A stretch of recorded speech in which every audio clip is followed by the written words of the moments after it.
topic for today's conference is supply chain risk, and in particular, business continuity planning. Our first speaker is Gary Henriot. Gary is the chairman of Henriot Group, has been associated with that group since 1972. He graduated from Purdue with a BSIM from the Krannert School of Management.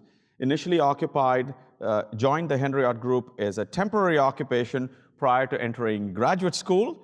He has continued with the Henriot Group. And today, and when we were talking about this conference, one of the things that became readily apparent is the close link between the insurance side of the equation and ways that companies manage risk. So Gary is a great person to get us started. One of the things that you're going to hear about, and sort of Steve alluded to it briefly, is that Gary is also the chair for the Wabash Heartland Innovation Network. This is a big deal for us in this 10-county region because of funding from the Lilly Foundation. And so our day began today at 7 a.m. with a meeting with Gary. So he has a lot of energy to help the local region. So I'm going to let you hear from Gary. Thanks, Anand. Appreciate that. My name is Gary Henriot, and I am a graduate of Krannert, and I'm a resident of Lafayette, of this community, for my entire life. I don't get out much. So I love traveling, but I also love this community. I'm going to be talking, obviously, about business risk in the supply chain. And really, the topic today is continuity of the supply chain and business continuity, the discussion. So that's the purpose today. Our firm, Henriot Group, is about 35 professionals. We're here in Lafayette. Just to let you know just a little bit about us, we work with a diverse group of clients doing many different things, but one of the things we do is we work with small and medium enterprises, and we would consider a medium enterprise up to a couple thousand employees. That's the size of client we would be looking for. We're working with a few publicly traded companies, but most of them are private. And we do insurance work for them, and we also do risk management work, and sometimes we do both those things together. We view insurance, the insurance side of what we just talked about, is a tool for the risk manager to use. So what I'm going to be talking about today is really a 10,000, 20,000 foot view of some things that are pretty obvious, but it's how we process. This risk management issue is a process. This is how we help our clients to think through this process. So your organization, for those of you who are with organizations, you're a member of the supply chain. And you're probably most of us are members of two supply chains. We have supply chains that are coming to us, incoming supply chain, inbound issues, where we're relying upon the services and products of others. And of course, there's also the outbound issue where somebody else is dependent upon us to do what they need to do. So we have obviously the risk entailed with both those sides of the equation. And if there's risk involved, one of the things of obviously risk management's goal is to help manage that risk and to use tools to manage that risk. So as you're thinking about the goods and services and expertise that you're providing or receiving, if you just think for a second, what could go wrong? Anybody in the news this week, I kind of smile at this example. Did you hear in the news that all 575 Kentucky Fried Chicken outlets in the UK closed? Did you hear that? I smile about that. I think it's kind of humorous. Guess what they didn't have? Chicken. And I think that's, again, ironic and somewhat humorous. I smile about that. I think that probably one of my mutual funds that I own probably has KFC in it, and obviously that's going to impact their financial results, which makes me a little bit less happy about it. But if I were the franchisee in the UK, or the franchisees, or if I were the CEO or the risk manager for Kentucky Fried Chicken, I'd be somewhat concerned about that. I would not be smiling. So it was a logistics issue. They changed providers, transportation logistics providers, and they had no chicken. Oops. So what can possibly go wrong? What else could go wrong? Think about the things in your supply chain, and these supply chains are multi-layered. You have people that supply you that are critical. They have people that supply them that are critical. It just goes on and on and on. So how do we manage this really extremely diverse risk? And again, think about what can go wrong. So the issue is about what can go wrong is just about anything you can imagine can go wrong. Just about anything catastrophically, weather-related, strikes, trade issues, currency issues, all these things. It's just hundreds and hundreds, if not maybe even thousands of things possibly could go wrong with this in this process. So what we do, our process, this is the same as any risk management process, but these are the 6 steps, and they can be done in different orders. But typically what we try to do is we try to profile the relationships in the supply chain, which is basic, fundamental, basic idea, and try to look at the relationships that we have. And we do that through various tools, which we'll talk about. We assess the vulnerability. What we do is take a traditional insurance sort of model and applying it to non-insurance issues, but we look at frequency and severity. How often can something go wrong? And then how, if it does go wrong, how bad will it be? And we evaluate tools and options to address the risk, and most of those risks are addressed with multiple tools, not just one, but multiple. We decide and implement, which I think is really the most difficult step, is deciding what to do and then doing it. We monitor the results, and obviously we try to, at the end of the day, we have to get resources allocated to do this work within the company. So these are just the basic steps that we'll be talking about. So it does look like a lot of work, and it is a lot of work, and obviously it takes talent and resources, it takes time, and therefore it takes money. It takes allocation of resources to do this work, so there's got to be a reason to do it, and obviously we go through the cost-benefit analysis in talking about what it's going to cost to do this work, and then what are the potential benefits. And you can look at the benefits actually 2 different ways. You can look at the positive benefits, but you can also look at what can go wrong on that what can go wrong side of things. So what are the ramifications? A few of the ramifications, there could be hundreds of these things up here. This is 5 small points of what can go wrong with if you're not managing the supply chain and doing risk management work on the supply chain. Obviously, the loss of business. If you can't provide your product or service, you're going to lose business. Poor quality. We've had many situations with a part that we thought was a good part going into a piece of equipment. And the piece of equipment failing because of the part, because of a quality issue of the part. And if those of you who know this, obviously doing fixes in the field or doing warranty work is extremely expensive, and obviously it has other impacts as well. Workforce morale obviously is impacted too. I'm sure those KFC workers in the UK that had to go home were not very happy about something like that happening. And of course that also has to do with the quality of the work you want to do. Everybody wants to do good work and produce a good quality, and if that's not happening, that's obviously a negative impact. The financial aspects of non-performance are obvious. Shareholder prices are impacted. Whether you're public or private, you have a shareholder price. And so obviously if it's public, it's more visible, but if it's private, it impacts your financial situation. And even the ability to repay loans and to the banks and your other providers are impacted. And to me, the most important thing is the reputational impact. We all have reputations as corporations. That's why we're working together. That's why I'm a part of your supply chain and somebody else is a part of mine, is I can depend upon them. So if that is obviously compromised, that has lasting impacts. So that's the issue. The other side of this is just the opposite side of a negative impact, or what are the positive impacts of managing risk. And to me, risk management and best practices, management practices are sort of hand in glove. It's a part of that process. So just the opposite occurs if you're managing risk well and proactively manage the risk of your supply chain, in this case, then the antithesis of these things, or negative results, you're enhancing your reputation, you are dependable, you will gain business rather than lose business, those types of issues if you're doing this well. So where do we start? We start with step 1, easily.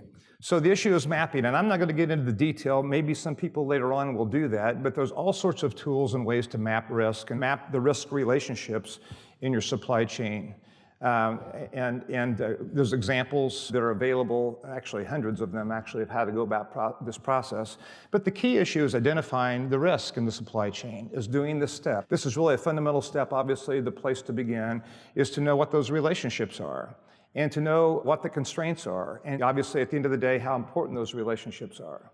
So you identify the risk and you determine all sorts of factors that we're talking about. So there's internal factors, external factors. These are, again, obvious.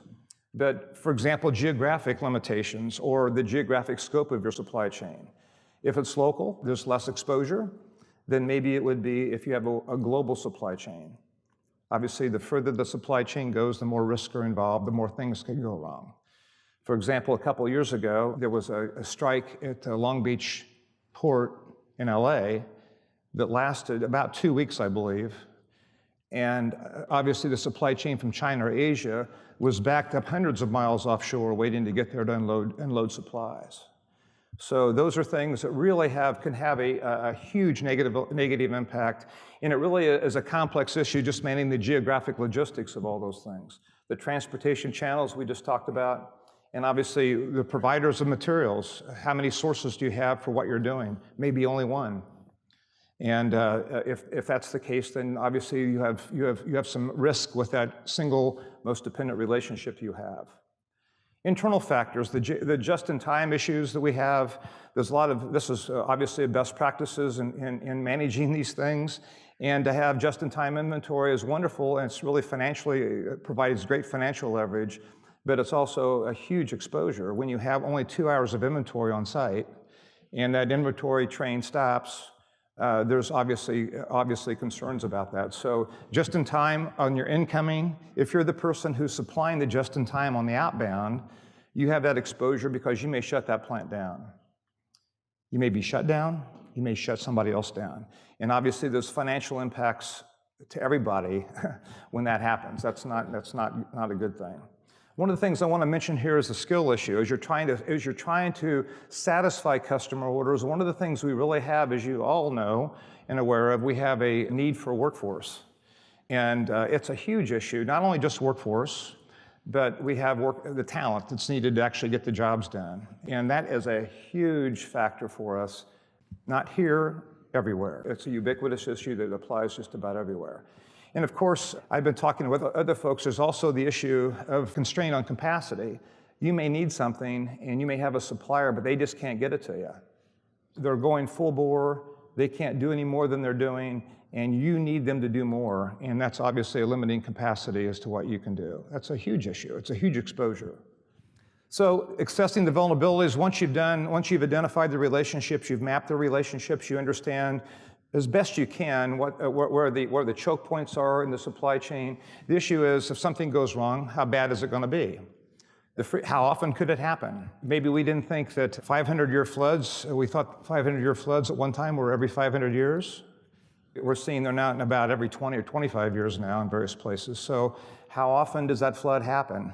How frequent could it happen? And then if that does happen, what happens to the severity of the issue? How bad will it be? In northern Indiana right now, I know earlier in this week, because of the rains, many of the businesses closed because of flooding, even in South Bend, Indiana. So these things all happen, and we want to measure how often they could happen as best we can, and the severity, the impact it has upon me if that does happen. So there's various ways of doing this, and these are very unsophisticated tools, easy tools to use. Anybody can use them. You draw a T-chart up here, you figure it out in the left quadrant. You go from low frequency to high frequency on the left-hand side, severity, low to high. You chart things. You just put dots on the map as to what those relationships are. And in these quadrants, as you know, you all know this, you use various tools and different tools to manage the risks that fall in those quadrants. So for example, if something's happening all the time and it doesn't make much difference, that would be a high frequency and low impact. There's going to be a tool that you're going to be you'll use for that. There are management tools that we'll talk about. For example, prevention, mitigation, prevention, loss reduction, those types of things could apply in that situation. If something that happens very seldom and has very little impact, you're not going to do much about that. You're going to know about it. You want to know about all these risks that you face, but that's a risk you're going to say, we're just not going to worry about that. That's not high on my priority list. We don't need to worry about that. Then you get up the areas that are severe, low frequency severity, or high frequency, for God's sakes. If you have high frequency and severity, there's a problem. So you need to figure out how to avoid that risk or how to mitigate that risk and use some of the tools to manage that. But you have to know that. You have to realize where those things could happen. On the left side of this chart, it really is mapping some more insurance issues and where they would fall, but there's also things like reputation, foreign exchange risk, those types of things are thrown up there.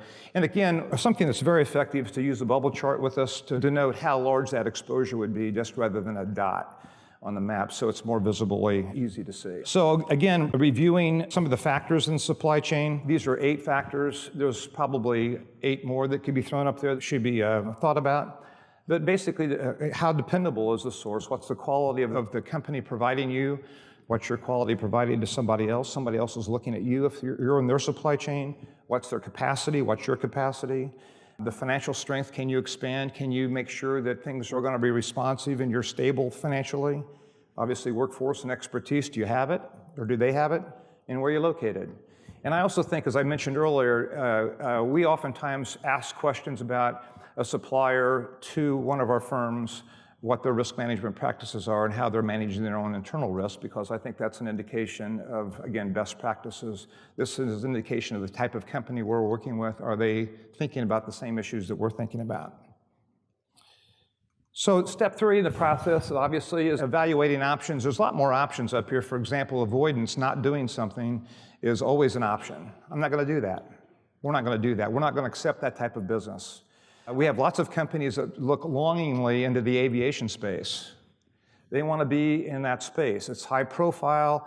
Margins are traditionally, we have some in that space here in this room, are traditionally high, but there's a cost to do that. And you have to really understand the risk you're facing to be in that aviation supply chain. And you may not want to be there. And a lot of companies, we have had clients that have looked at that very seriously and done a lot of work on that. In every case, by the way, I don't have one exception to that. They decided, we're not going to do that. That's not for us. We'll let somebody else do that. So avoidance obviously is a tool that's not on here, but the issue of retaining, if you know about, like I said, step 1 is really important here, because if you don't know about an exposure, you're not going to manage it. You're not even aware of it. You know, or as somebody else says, everything's good until it's not good, right? That's not what we want. We want to be prepared to know what's going to happen. So the identification of the risk is really, or the exposure you're facing is really important. Retain the risk. You can mitigate or control the risk. There's lots of tools to how to mitigate it and control. And there's also the issue of transferring the risk to other parties. Most of you with supply, you either use a PO, right, a purchase order in your supply chain, or you have sometimes contractual relationships. In either one of those examples, using a PO or using a formal contractual supply relationship, trust me, there's language in there that talks about the exposure you're taking. So in a contractual relationship, there's a higher level and a lower level, correct? And if the higher level is your supply chain coming in because people want to supply you with product and services, they want to sell you stuff, they want to be your source of supply, they'd love to be your single source of supply. Whatever it may be, so you're the higher level in this transaction, they're the lower level. Guess what happens is the higher level is always going to transfer risk to the lower level. That's just business 101, right?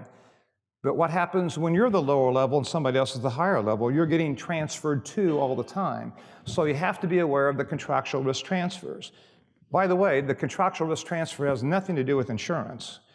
The person in that contract is not an insurance contract. That contract is much broader than the insurance transaction that you're buying.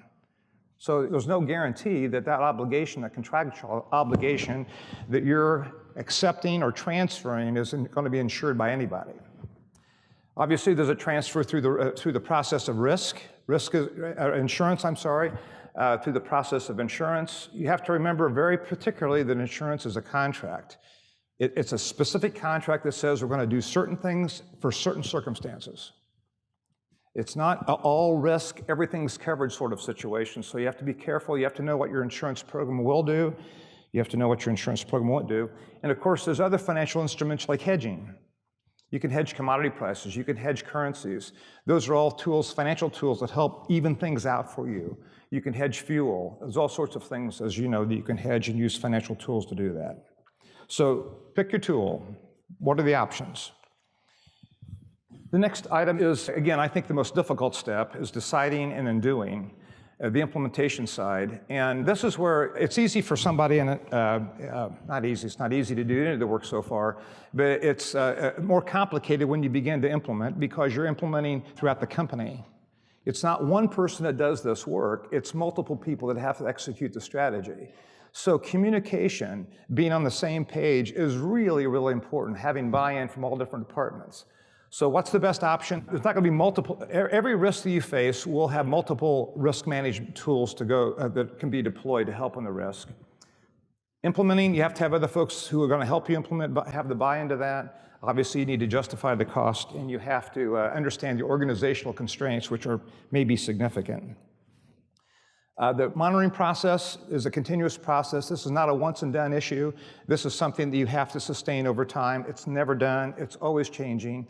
The logistics change that was made by somebody for KFC was something that happened that had immediate impact they didn't anticipate a year ago. Who would ever thought they couldn't get chicken to have at a restaurant, for God's sakes? So, and again, communication between departments when those types of things, when changes happen, we have to all know about that. We have to be informed. It's a huge issue to communicate. This may be the number one issue, actually, rather than the sixth one, is obviously you have to have management, upper management allocates the resources for you to do the work, has to believe that this is worthwhile doing. There has to be buy-in, and the way you do that is you have to make it tangible. You have to talk about examples. You have to make it real. All of us need examples, right? In theory, we can talk about anything, but make it tangible, make it real, and obviously it has to be a sustained and ongoing effort. Finally, I want to talk about the insurance side of this because insurance is, again, one of the tools that a risk manager is going to use. Unless you're the largest corporations, they hedge their risk in a different way, maybe through commercial insurance, but other things too. But for the small and medium enterprises that we deal with in our footprint and our clients, insurance is obviously a central issue.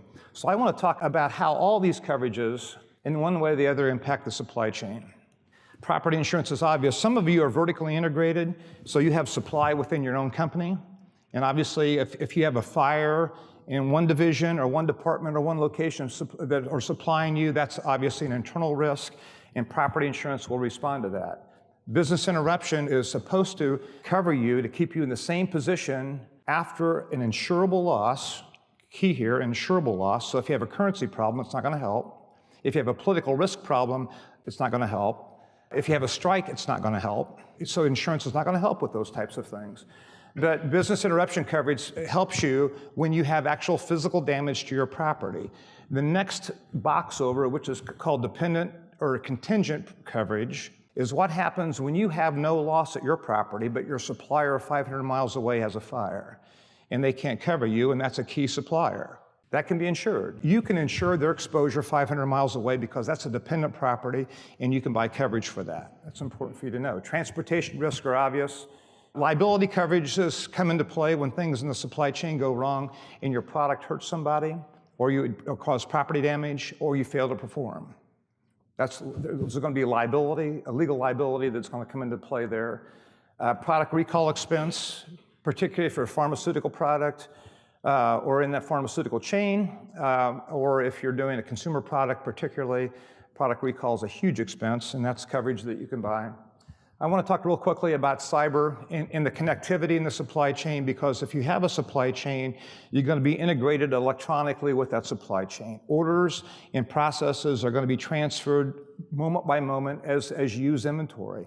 Those connections are really critical, but those connections are fraught with peril, because if your system can be hacked, your supplier, the upstream or downstream, they can get anywhere they want to go in your system. And you could be the exposure because you have a weakness in a firewall. You can be exposed to liability from somebody you're electronically connected to. So the whole issue of managing that process is really important. Intellectual property, D&O, crime coverage. We have in the supply chain, you're transferring money all the time between yourself and your customers, or between your suppliers. It's happening all the time. We have had, I think the largest loss we've had is in this area, the crime of the supply chain is $300,000. It's a big loss for one of our small and medium clients, where they were sent a bill. You have to pay this amount of money. Actually, it was 3 installments of $100,000 each. We need this transferred to us today to keep your supply going. And somebody in that chain paid that, and it was obviously fraudulent. So how does our crime insurance respond to those types of things when they happen? So it's really a wide variety of things that can be impactful, but that gives you a really 20,000-foot overview of how we view that risk management process. Thanks.